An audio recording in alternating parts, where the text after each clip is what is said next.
gracias primero. Y reitero esto por parte de esta invitación, por parte del maestro Víctor Castañeda, por el doctor que nos llama ante esta presentación magistral. Bueno, el nombre de la presentación es Tecnologías de la Información y Comunicación y su implicación en el aprendizaje y en la investigación. Bueno, me gustaría empezar con una frase que realmente cuando me la presentó Cristina se me consideré muy valiosa para poder ponerla. Todos tenemos la esperanza de que el mundo pueda ser un lugar mejor donde vivir. Y la tecnología, y aquí subrayo, puede colaborar para que ello suceda. A lo largo de la presentación me gustaría ir mencionando al respecto. Pues, ¿por qué la tecnología de la información es importante? ¿Qué es lo que nos lleva a pensar que el uso de la tecnología va a ser importante? Bueno, tenemos muchos ejemplos. Aquí pusimos cuatro ejemplos que me gustaría retomar con ustedes. Los ordenadores y el software sustituyen en muchas ocasiones a los instrumentos tradicionales y hacen posible que podamos componer éxitos musicales desde la casa. Todos hemos visto en estas herramientas o en estas redes sociales de YouTube o de TikTok o de algunas otras redes sociales, pues la factibilidad de generar música a través de algunos mecanismos de software y reproducirlo en un audio. Y esto ya es posible hoy en día y hasta podemos programar algún ordenador para generar textos coherentes que representen hasta el propio ser humano. Pero me gustaría después ya entrar en esta idea de conciencia y alguna otra palabra que es repetibilidad. Por otro lado, también tenemos, pues los mercadólogos pueden hacer análisis de datos, big data, ciencia de datos para encontrar patrones de consumo y posicionar mejor sus productos. Todos, ya de hecho es algo común que todos nosotros podamos identificar en esta suerte de plataformas de streaming de video, pues un patrón nuestro que cuando entramos nos muestran aquellas películas o aquellos perfiles que nosotros hemos estado buscando en estas distintas plataformas. Inicialmente fue YouTube quien nos ayudó en ese sentido a presentarlo, pero no fue solamente YouTube, también Netflix, también Amazon y por supuesto ahora Facebook también hace el mismo reconocimiento de patrones o reconocimiento de sentimientos, como lo podemos ver expresado en Twitter, ¿no? En medicina, gracias a la inteligencia artificial, se pueden hacer detecciones tempranas de tumores de cáncer a través de imágenes. También es conocido por muchos de ustedes, seguramente, la detección temprana de tumores en la región de los pulmones o la detección temprana de neumonías, como ahora es el COVID, poder detectar tempranamente manchas dentro de los pulmones que no implican una suerte de molestia para el paciente, pero sin embargo presenta un crecimiento de una neumonía y que si se detecta a tiempo puede ser atendido con buenas posibilidades de sobrevivencia. Bueno, esto lo podemos hacer con un análisis, ni siquiera es un análisis de una tomografía, puede ser sencillamente unos rayos X con una definición menor. Por otro lado, también la construcción de edificios. Bueno, actualmente nosotros podemos llevar a cabo ya un edificio con un software, en el sentido de que podemos construirlo de antemano, ver qué materiales son, ver qué materiales tenemos, introducir la mecánica del suelo en el propio sistema, de tal forma que podemos saber las implicaciones que tiene el suelo, el terreno, y sobre la estructura que estamos construyendo. Y antes de hasta poner un pie en el terreno, o como algunas personas en algunas partes de Estados Unidos lo han hecho, antes de comprar el terreno, pueden verificar si aquello que ellos piensan construir es factible para ponerlo en el terreno. Y eso ya entramos a una dinámica de a quién pertenecen los datos, a quién pertenece la información, y por qué si es viable o éticamente viable el análisis de la información desde esta perspectiva. Pero ese es tema mucho más interesante que no me desvío en este momento. La nueva realidad en el mundo. Como vimos, siempre supimos que las tecnologías de información estaban en todos los aspectos de nuestra vida. Pero después del COVID, todo ha cambiado y sigue cambiando. Durante el último año, los contratos ligados al celular crecieron 26% a nivel mundial. La descarga de apps bancarias subió 30.4%. Eso es interesante, porque 581 unidades físicas cerraron. Todos hemos oído, o la mayor parte de nosotros hemos oído en varias noticias que varias sucursales bancarias, por diversas razones físicas, sucursales bancarias físicas, han cerrado. Y sin embargo, el uso de las apps en los bancos ha aumentado crucialmente. Antes de la pandemia, solo 37.6% de las viviendas reportaba tener una computadora en casa. Según el último censo de INEGI, sin embargo, la empresa Asus registró una alza en venta del 115% de las computadoras. Es decir, se acordarán que INEGI en el 2020, al principio de la pandemia, hizo la encuesta o el censo. Ahí fue cuando se reportaba este bien perecedero que es la computadora. Y que al final, pues también se reporta que ha tenido un incremento en las ventas por diversas razones, por trabajo, por estudios, por accesibilidad, pero se ha incrementado la compra de estos dispositivos, de diversas marcas, diversos factores, pero se ha incrementado ese uso de la tecnología. El Zoom, por ejemplo, esta herramienta que estamos usando en este momento, pues resultó ser todo un éxito comercial. Tendrá muchas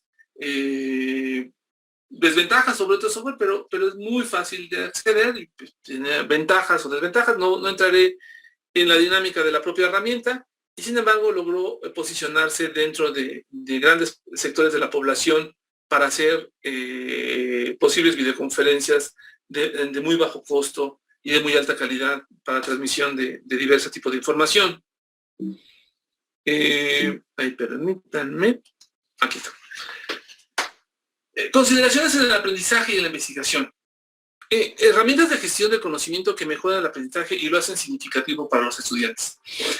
En este sentido, me gustaría retomar algo que en la mañana estuvimos platicando en otra sesión de trabajo que tiene que ver con una relación muy cercana con la Escuela Nacional Preparatoria y la propia DGTIC, que es el generar aulas virtuales, pero que nacen desde la perspectiva de generar espacios de trabajo que van definiéndose a partir del cuerpo colegiado del profesorado y que no intentan sustituir al aula, intentan dar herramientas que le permitan tener una mejor gestión del conocimiento y herramientas que el estudiante o el estudiantado pueda trabajar de mejor forma.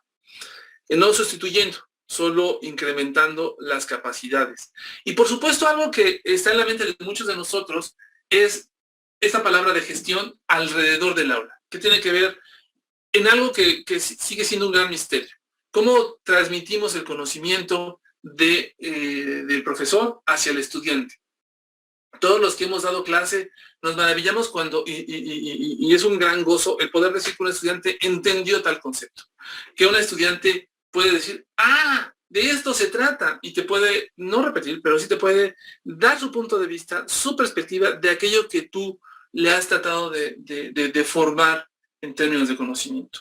Entender esa relación tan interior, tan profunda en el aula, pues es un gran reto. Es un reto muy bonito, poder construir herramientas que nos permitan entender este mecanismo de transmisión de conocimiento y poder generar elementos que hagan de esta herramienta, ¿no? De ese suceso, de este hecho, pues un mejor hecho que podamos homogeneizar dentro de la población.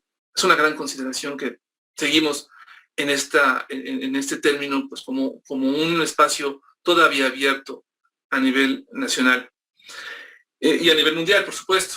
Facilitar el intercambio de información científica, cultural y de colaboración y de comunicación. Hemos visto también, hoy por la mañana también, en nuestra universidad, los invito a consultar la página de México 500. Como saben, se celebran 500 años de la caída de México Tenochtitlan.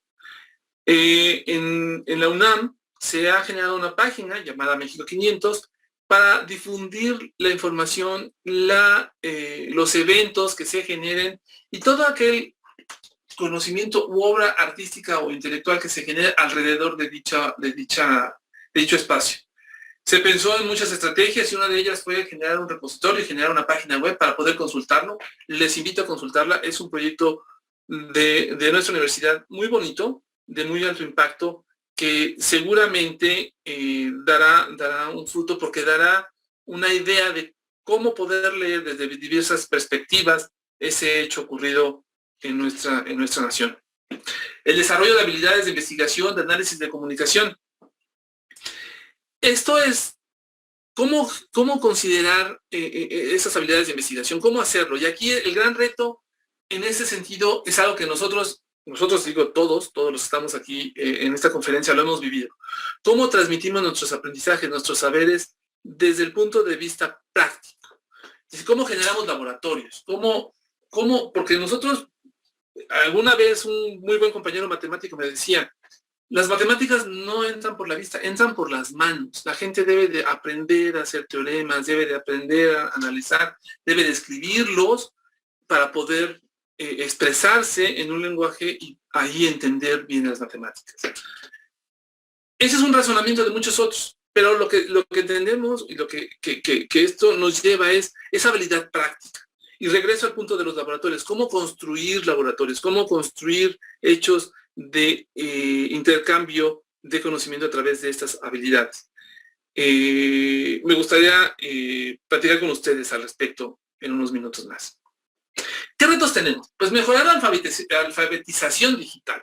Es decir, saber cuidar nuestros datos, saber cuidar nuestra identidad digital, saber lo que queremos expresar a través de estos medios, porque estemos conscientes o no, lo que estamos haciendo, compañeros, es televisión digital, pero al final de cuentas es televisión.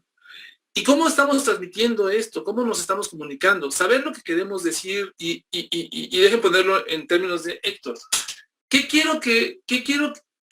¿Cómo quiero verme en Héctor dentro de 20 años, dentro de 30 años? ¿Cómo quiero visualizarme? ¿Qué quiero decir de mí ahorita, hoy día? Y entender que mi ser digital, mi individuo digital existirá. Más allá de que viva o muera, existirá. Y por supuesto, si lo vemos para aquellos que tengan hijos, pues una persona X que están haciendo en este momento, pues ya tiene un nombre, un apellido y tal vez tenga un identificador social. Y ya es, por lo tanto, un individuo dentro de la sociedad. Posiblemente dirán, bueno, es un niño, todavía pues no está formado, todavía no puede adquirir valores, no adquirir responsabilidades, pero ya es un ser digital. Ya es un ser que está pendiente, que hay que enseñarle a cuidar ese ser digital, esa identidad, ese perfil. Como ella quiera expresarlo, pero ese perfil es importante y cómo transmitirlo a nuestros alumnos en términos de esa construcción del ser digital y esa alfabetización que nos corresponde en este momento por este cambio tecnológico, por la coyuntura que estamos viviendo. El diseño de espacios de aprendizaje a través de muchas estrategias, pero sobre todo entendiendo que tenemos que tener una muy buena conectividad, capacidad de procesamiento y software especializado. Y a eso me referiré en algunos momentos. Esto nos lleva a algo muy bonito, que es la cultura de la innovación, la cultura de la creatividad, la cultura donde podemos expresarnos, donde podemos desarrollarnos, donde podemos presentar una suerte de mecanismos que nos impulsen a desarrollar nuevas ideas. Bueno, pues este mecanismo digital, pues abre esta puerta.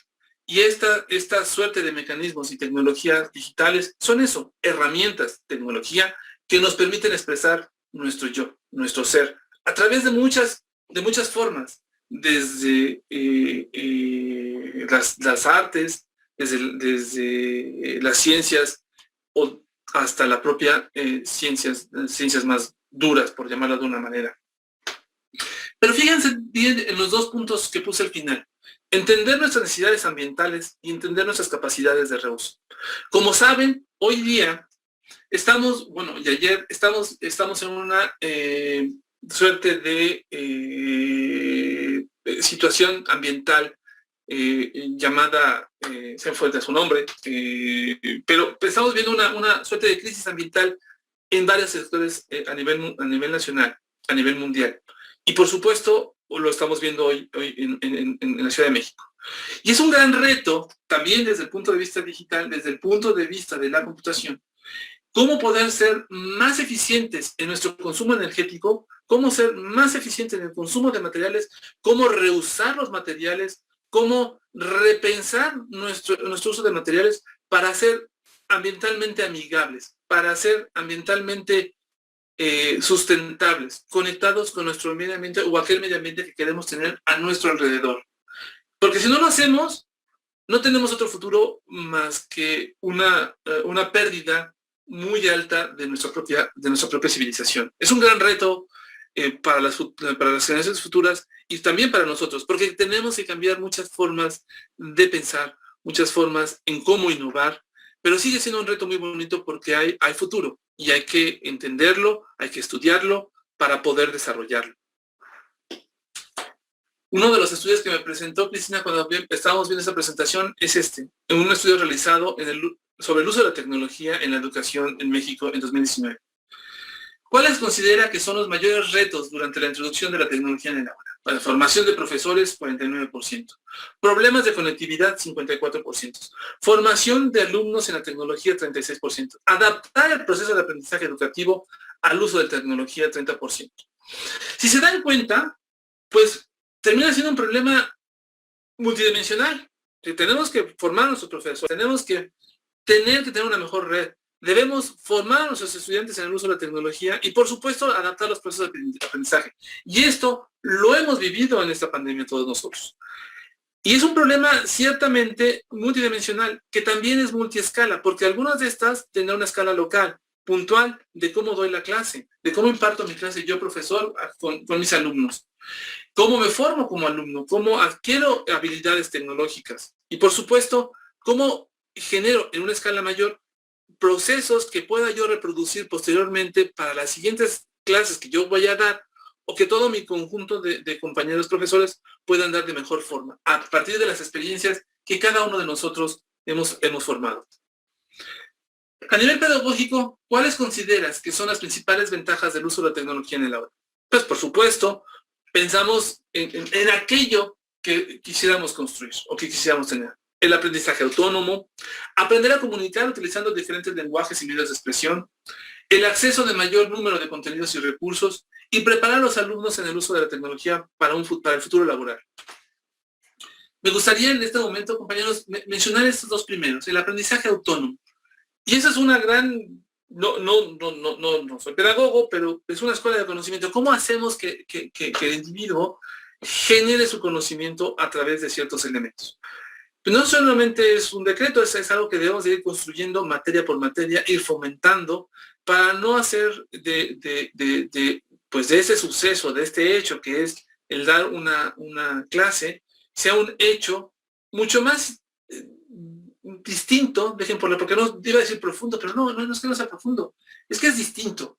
Un hecho en el cual le podamos dar guías intelectuales al alumno para que él consulte, pueda podar toda la información que está leyendo, concentrar esa información en la generación lógica de conocimiento por ella misma, por él mismo.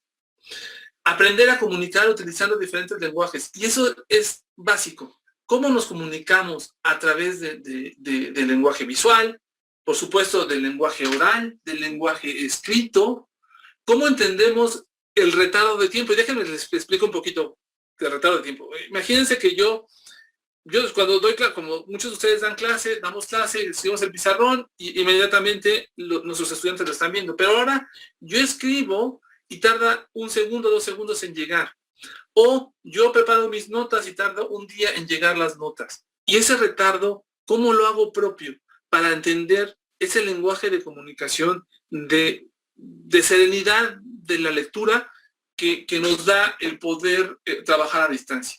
Bueno, son todos grandes aspectos que es parte de varios razonamientos en donde me gustaría traer su atención para platicar al final de esta presentación. El acceso a mayor número de contenidos y recursos, por supuesto. Pero ¿qué entendemos por recursos? ¿Qué entendemos por contenidos, por objetos? Ese es todo un debate en términos pedagógicos, todo un debate de escuelas de conocimiento que orgullosamente he aprendido en la DGTIC, donde el grupo de tecnologías para la educación me ha enseñado, y lo tengo que decir como es, me han enseñado, he aprendido con ellos a entender, a diagnosticar y ver el impacto que esto puede tener en el alumnado, que no solamente se trata de PowerPoints, no solamente se trata de un texto en PDF, se trata de todo un contexto que tiene que ver hacia la docencia. Y preparar a los alumnos en el uso de la tecnología, de nuevo, no podemos hablar de ella desde un punto de vista unitario o aislado. Tenemos que pensarla en un punto de vista contextual. Si se dan cuenta de aquel problema profundo, pues lo estamos viendo multidimensional, multiescala y, por supuesto, una suerte de transdisciplina entre todos ellos. A nivel pedagógico, ¿cuáles consideras que son las principales ventajas del uso de la tecnología en el aula? Pues la colaboración entre pares. Nosotros nos imaginamos que los compañeros van a estar hablando entre celulares, entre iPads, entre laptops, pues eso es posible, entre plataformas colaborativas que podamos tener, manejo del software digital, programación, búsqueda y edición de producción de contenido digital y el uso de dispositivos tecnológicos. Pero si se dan cuenta, esta es una dispersión. Aquí no es tan concreto por el porcentaje que estamos viendo que pueda decirse este es un camino fundamental. Solo dos en México se consideraban muy importantes. El manejo del software digital, y que todos lo hemos visto, con qué software yo imparto clase, qué utilizo, qué mecanismos, qué herramientas para videoconferencias puedo utilizar. Y algo posterior, cuando yo profesor, genero mis recursos digitales, ¿cómo hago que esos recursos digitales sean, pues dejen poner una palabra, sean bonitos, semi-editados, sean atractivos, y por supuesto no pierdan el contenido que yo requiero expresar, y que a partir de mi experiencia sé que es valioso para mis alumnos? O que el colegio de profesores ha definido, ¿saben qué? Por aquí tenemos que caminar, con tales problemas, con tales usos de ciertos ejemplos, pues a nuestros alumnos les cae el 20 cuando utilizan tales o cuales objetos o recursos digitales.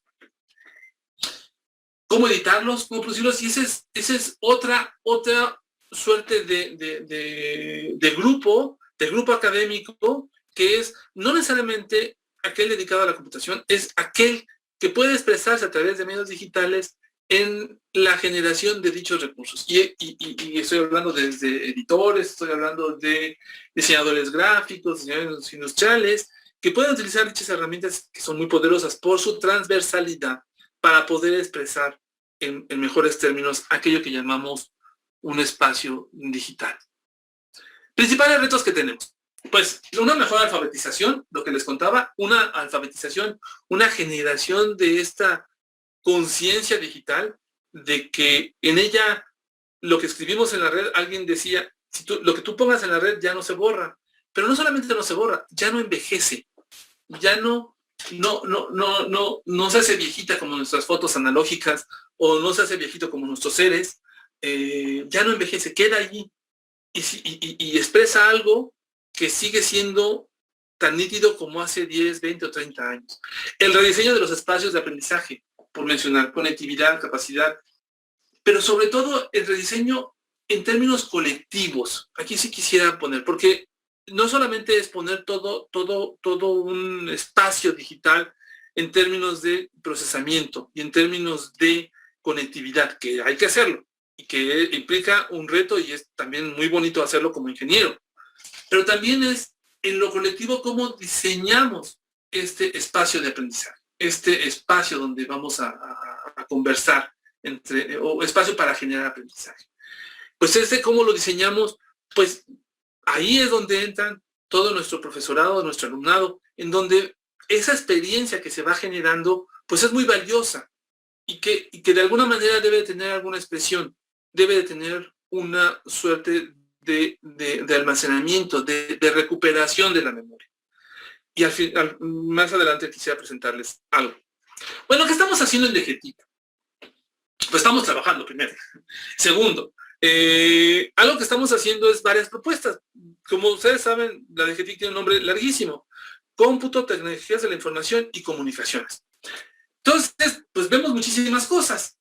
Y aquí me gustaría ponerles como una pequeña pestañita de lo que hacemos, pero cómo lo estamos tratando de visualizar. Miren, por un lado tenemos los grandes recursos para investigación de supercómputo. Por otro lado, estamos en el diseño, empezando, trabajando, ideando, construyendo tanto laboratorios virtuales, estamos empezando, y lo quiero decir tal como es, lo estamos apenas entendiendo y rescatando las experiencias que hemos visto en otras facultades, porque también estamos ciertos en la DGTIC que nosotros no tenemos la última palabra. La universidad es una federación de entidades y tratamos de rescatar a través de ciertos mecanismos institucionales pues las mejores experiencias para pues, compartirlas con el resto de nuestras propias comunidades o darle una suerte de uso institucional para nuestra universidad. Estamos en la construcción y desarrollo de elementos a través de escritorios virtuales. Tenemos algunos suerte de ya herramientas ya construidas, ya desarrolladas, que se están usando, por supuesto que se están usando. Estamos en esta suerte de definición de alcances que podamos proponer y por supuesto con la experiencia de nuestra red de responsables, de la red de responsables de TIC, así como esta red tan exitosa como es la red, pues estamos construyendo nuestra red en TIC, que esperemos algún día sea tan exitosa y con tanto impacto como la REDEC, la verdad, que es todo un referente entre las redes universitarias. Repositorios universitarios o institucionales, en eso estamos trabajando con la Dirección General de Repositorios Universitarios para construir este espacio donde podamos tener esta memoria que les estaba comentando en términos docentes. Desde el punto de vista de construir un andamiaje tecnológico, un andamiaje sistémico que permita presentar. Y aparte, por supuesto, y más importante aún, es que sea un canal que permita la discusión entre grupos colegiados, cuerpos colegiados, sobre estas experiencias de impartir clase de forma híbrida, de forma distancia, o dejen poner un nombre mucho más concreto que estamos viendo. Impartir clase en tiempos de pandemia. Yo no sé si sea híbrida, si sea completamente a distancia, pero es impartir clase en estos tiempos tan complejos. Y por supuesto, las políticas de desarrollo y solución en el uso de software. Bueno, uno de los grandes retos es generar nuestra nube institucional, que ya está, la estamos estandarizando, la supercomputadora, y por supuesto la supercomputadora entendiéndola en un entorno, de nuevo, en un entorno no solitario, en un entorno del Laboratorio Nacional de Computación de Desempeño que compartimos con el CIMBESTAF y con la Universidad Autónoma Metropolitana. Y en ese sentido, aunado a es poder generar una red de alta velocidad como Grid UNAM, que estamos en vías de construir. Tener y generar estos enlaces de telecomunicaciones de alta velocidad, pero que nos lleven a construir una muy buena gobernanza de nuestras telecomunicaciones, porque cada vez más información se va a transmitir a través de nuestras redes de telefonía, pero sobre todo de telecomunicaciones. Información significa más de nuestra vida, de nuestra información, de nuestros seres. Tenemos que ser más cuidadosos con esta información. Por supuesto, no podemos negarlo, tenemos que hacerlo, pero tenemos que generar nuestra gobernanza para poder darle respuestas a nuestra universidad y a cada uno de nuestros universitarios.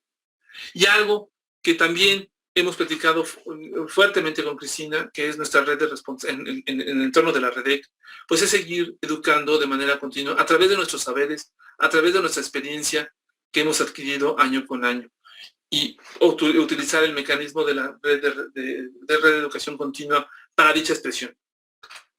Y algo que me gustaría retomar aquí es esta idea de responsables TIC. Al igual y con base en la experiencia que hemos visto de la REDEC, es poder llevar a nuestra red de responsables TIC como esta federación en donde, colaborando con diversas entidades universitarias, entendiendo sus experiencias, sus alcances, que se puedan incorporar a toda esta experiencia y esta construcción de conocimientos entre las diversas entidades, pues para generar mejores situaciones de desarrollo. Y a eso me gustaría regresar en un momento.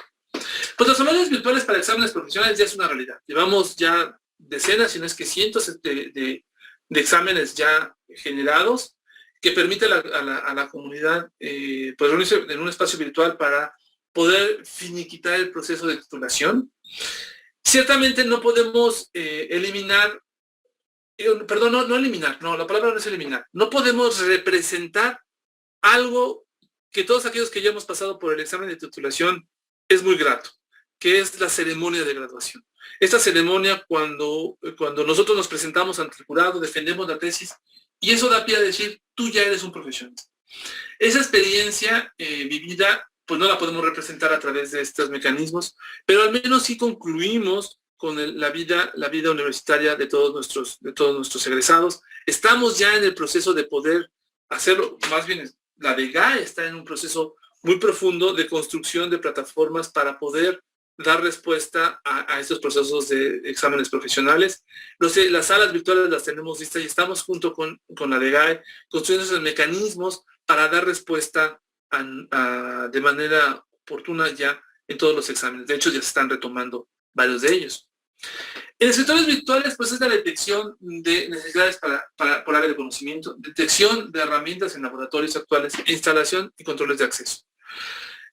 Varias herramientas estadísticas, simulatorios, hemos estado revisando todo lo que tenemos en términos de nuestros escritorios virtuales, hemos estado catalogando, hemos visto las herramientas que ya construimos como universitarios, como DGTIC, la que varios exalumnos ya han construido dentro de algunas empresas pequeñas y que podemos en algún momento ir construyendo esta idea de que el universitario, desde que entra, si quieren, desde la secundaria hasta la graduación en su posgrado, pueda tener un espacio suyo en donde pueda almacenar información, guardarla, curarla me refiero, ordenarla, sea suyo el espacio para poder desarrollar un ambiente de trabajo.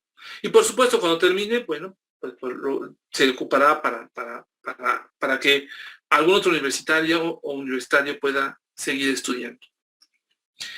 Herramientas tecnológicas por área de conocimiento para apoyar el desarrollo de habilidades prácticas, herramientas para apoyar las actividades docentes. Esa es una idea que tenemos en términos de los laboratorios virtuales. El objetivo es elaborar una guía de herramientas digitales. Estamos en este momento construyéndolas junto con pues varias facultades, no digo nombres para no generar digamos que ya compromisos, ¿no? Lo estamos haciendo, lo estamos construyendo y estamos de alguna manera ya caminando en este sentido en términos de los laboratorios. Posiblemente, pues algunos dirían, pero fue muy tarde, la pandemia empezó en marzo. No teníamos mucho de esto y lo empezamos a construir. Y hemos estado elaborando, construyendo junto con las entidades y lo vamos a poder lograr. Y en un momento esto será algo que no sustituirá al laboratorio real, pero que sí podrá, de las N prácticas, posiblemente un número X de esas N prácticas poder llevarse a cabo a través de los laboratorios virtuales como elementos adyacentes a la propia formación estudiantil. El modelo para la Escuela Nacional Preparatoria es un modelo exitoso de la Coordinación de Tecnologías para la Educación, un modelo que ha permitido pues formar profesores, formar el contexto del aula y por supuesto dar un espacio para que nuestros estudiantes y nuestro profesorado generen actividades alrededor de sus materias. Son elementos, es tecnología que hemos ya generado, que ya tiene un impacto, que ya ha constituido un gran avance para nuestra comunidad. Falta mucho por recorrer, por supuesto, pero ha sido un elemento sobre todo de mucho interés y de mucho impacto en términos de los profesores de la Escuela Nacional Preparatoria y por supuesto de la coordinación del CCH. Me gustaría retomar que diversas entidades como facultades, escuelas, desde su licenciatura, lo han desarrollado con módulo, lo han estado trabajando al interior de sus propias escuelas, al interior de sus propias facultades. Son esfuerzos también bastante loables, bastante interesantes, y que en su momento, en la medida que vayamos madurando dichos esfuerzos, pues buscaremos, no sé si integrarlo sea la palabra, pero buscaremos que esa federación madure al menos a tener el conocimiento de todos los esfuerzos que se están realizando en el entorno universitario. Desde esfuerzos tal vez muy locales, muy puntuales, hasta grandes esfuerzos institucionales. Y en ese sentido es buscar generar este repositorio institucional. Por supuesto, la CUAYED y la Dirección General de Repositorios Universitarios, pues llevan en ese sentido una experiencia que ellos nos han permitido comprender, que nos han transmitido y que nosotros tenemos muy claro en el entorno tecnológico cómo podemos impactar en este contexto. ¿Tenemos algo que decir? Sí, tenemos algo que decir. ¿Tenemos por dónde caminar? Sí, tenemos por dónde empezar a caminar. Es un proceso largo, es un proceso complejo, pero estamos caminando en él. Estamos construyendo esta suerte de espacios digitales para poder guardar la información. En su momento y con el apoyo del señor rector y por supuesto de las distintas secretarías, pues llegaremos a un punto del cual podemos mostrarles a toda la universidad. 3 grandes ejes son importantes. El marco teórico-pedagógico, que ese es muy importante, las políticas universitarias y por supuesto este andamiaje tecnológico al que hago mención. Pues los recursos de supercómputo, como ustedes saben, tenemos MISTI, han sido asignados diversos proyectos para el combate COVID. La supercomputadora, aun cuando ya es una máquina viejita, sigue dando de sí, seguimos operando con ella, no se apaga, sigue operando casi al 100% dicha máquina, en proyectos que diversos grupos de investigación están elaborando, están trabajando con ella, están desarrollando y probando diversas tecnologías, no solo tecnologías, diversas propuestas algorítmicas para dar solución a problemas o a eventos físicos o a modelos que quieren construir en diversas escalas y diversas representaciones pues, del mundo físico. El hecho del supercómputo ha sido siempre una computadora bandera para nosotros, para la Universidad Nacional, desde finales de los años 80. Seguimos entendiendo que así debe de seguir, pero también entendiendo también que tenemos diversos centros de datos y centros de cómputo de alto rendimiento alrededor de nuestra universidad, y donde de nuevo, a través de ese sistema federado podemos construir una suerte de red en partes y a diversas escalas, para compartir recursos que permitan a la universidad resolver problemas que en este momento no podemos atacarlos porque no tenemos esa capacidad de cómputo, y lo cual pues, nos deja de ser atractivos desde el punto de vista del entorno de investigación. Me gustaría aquí retomar un hecho que Jorge Antonio Pérez compartió. Es alumno de Ciencias Físicas y recibe el Premio de Investigación para Estudiantes Renan Dumont 2020. Gracias a sus estudios sobre el acelerador Apophis, utilizó los recursos que vienen de la supercomputadora. En la edición 2020 del reconocimiento que se otorga a los astrónomos más destacados del mundo, participaron alrededor de 60 estudiantes de licenciatura y de posgrado, provenientes de universidades tales como las que aquí mencioné. Y el premio pone en alto, pues, el nombre de la Universidad Nacional, y el nombre de México, puesto que con estos recursos y, por supuesto, con las capacidades de investigación de nuestros colegas investigadores en este otro gran subsistema, pues nos ha permitido entrar en este entorno de la computación de alto rendimiento. Estamos en vías de entender cómo podemos renovar nuestra supercomputadora y de construir una mejor ecosistema de computación entre los diversos centros de alto rendimiento. Casi ya para terminar, me gustaría mencionar un poco de lo que estamos haciendo desde el punto de vista de gestión, y me gustaría mostrarles algo que para mí me llena de orgullo, porque también es un éxito muy importante, poco reconocido, pero que es muy importante en términos de la DGTIC. En términos de gestión, bueno, pues componente de firma electrónica, de sello digital, y son elementos que le damos a la gestión universitaria para que pueda desarrollar sus actividades académicas y académico-administrativa, y darle sentido en que pueda seguir operando desde el punto de vista a distancia. Tenemos un mandato que el señor rector nos dio, que el secretario de Desarrollo Institucional, el secretario general, nos han compartido, que es diseñar políticas de lineamiento sobre almacenamiento de información compartida. Para eso tenemos una propuesta que hemos venido trabajando en términos del registro distintivo institucional, que es poner en alguna categoría, y en ese punto me gustaría concentrarme ahorita. en este dispositivo institucional. Porque lo que queremos medir es la calidad del software que estamos desarrollando, la madurez del software que estamos desarrollando. Y en esta lámina siguiente, lo que les presento es los niveles de madurez. Esto, compañeros, es muy interesante, porque es un nivel de madurez que ha generado la propia DGTIC a través de su experiencia. Y que es fruto de analizar diversas fuentes de información y, por supuesto, analizar cómo nos encontramos al interior del software universitario. En ese sentido, esa categorización, que pareciera muy sencilla, implica una categorización propia de nuestra universidad para los efectos del software que podemos desarrollar en interior. Mucho de nuestro software se desarrolla, pero no estamos conscientes de ellos todos nosotros como universitarios. Mucho software, mucho desarrollo de investigación y de desarrollo tecnológico se hace en nuestra universidad a través de medios digitales.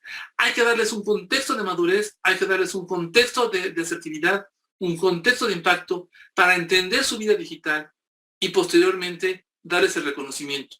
Si se dan cuenta, debemos de construir ese andamiaje de reconocimiento y de impacto que tengan nuestros desarrollos al interior, porque al final de cuentas, mucha innovación sí hacemos en nuestra universidad y en nuestro entorno digital comunal. Muchísimas gracias. Buenas tardes.